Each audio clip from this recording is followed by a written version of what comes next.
Alright, today I'm going to show you how to shirr, I think that's how you say it, shirr material.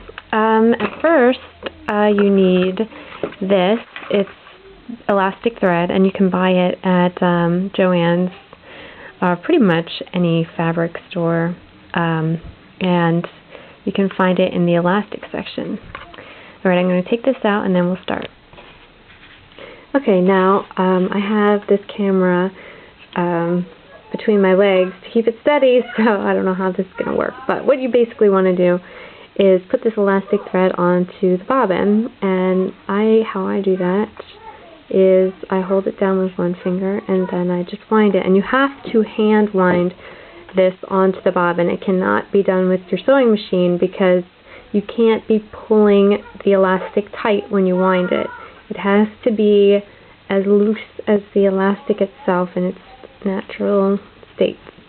So you just keep winding this around your bobbin very loosely.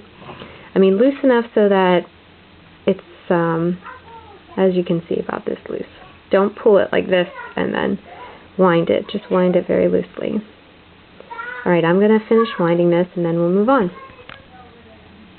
Okay, now that you have the thread wound onto your bobbin, what you want to do is just place it into your the place where you keep your bobbin as you would any other thread. Yeah, can't grab it. This is how I do mine. Just wind it up and over. However you do yours, just do it the way you would normally do it.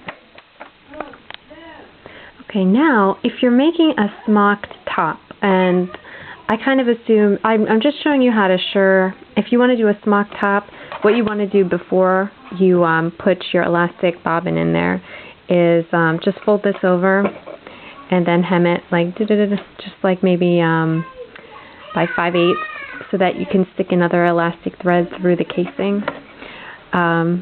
But I'm just going to show you how to shirr, because you can use shirring for more than just making smock tops. I mean, you can use it for pettiskirts. I mean, that's how Kaya Eve gets that like really ruffly pettiskirt look. It's from shirring. So I'm going to show you how to shirr, basically, just basic shirring. So, okay, I have my fabric here, and I'm just going to start at the very top right here. Now I want to set I'm going to put my setting all the way to 8 or 9, pretty high with the tension.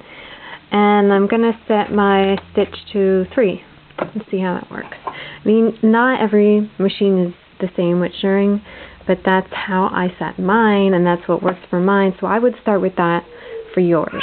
Okay, I'm just going to start shirring in a straight line. And you don't want to pull the fabric, you just want to keep sewing it the way you normally would. As you can see, it's gathering already. It's pretty exciting. Keep going in a straight line. And when you get to the end, you want to back stitch. But you want to make sure, with elastic thread, sometimes it doesn't always catch when you back stitch. So you just want to be sure that it did, because if for some reason it didn't, it's going to go all the way back through your stitching like you never did it, and you're going to have to do it all over again. Okay, so this is what you should have, just something slightly gathered. And then you keep doing that again. You go back here. I want to show you something, because I didn't backstitch in the beginning, which is what you're supposed to do, and this is what happens. It just, it seems to just slip right through the stitching you made, so that's why you want to backstitch in the beginning and the end. Right. Okay, now if you're doing a smock top, which most of you probably use shirring for, how I usually measure the spaces in between rather than having to use a ruler and make marks is that I just go by the side of the foot here. I just line my previous stitch, the previous stitch up to the side of the foot. Back stitch.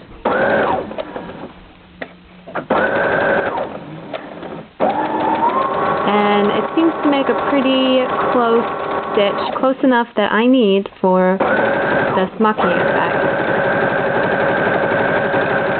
That way you don't have to measure.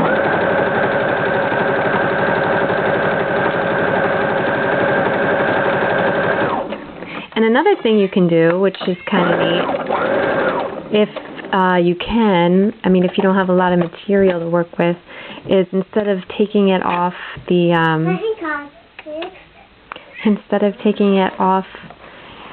the machine, you can just turn it around after you back stitch, lift it up, and then go back down this way. It's hard to do with one hand. And then keep stitching. And you can see what's happening here.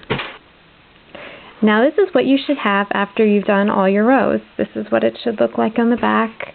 And I'm not quite finished yet. It's not quite scrunchy enough. So let's go over to the ironing board and make it really, really scrunchy. Okay, now what you want to do is spray your smocking or shirring with water. And I don't have water, so I'm just going to use spray starch and see what happens here. I don't know if that's going to work or not. But you probably would just want to spritz it with water, and then it should scrunch up even more. Maybe you want to just try to scrunch it too. Okay, there you go. And then just very lightly go over it with the iron. Don't like smooth it out, obviously. Just press it so that all the wrinkles get set in to your smocking. And see how it looks like smocking now that we sprayed it and are ironing it more so than it did when I first put it down. That is so simple, right? If you have any questions, just leave me a comment in this video tutorial. Alright, thanks.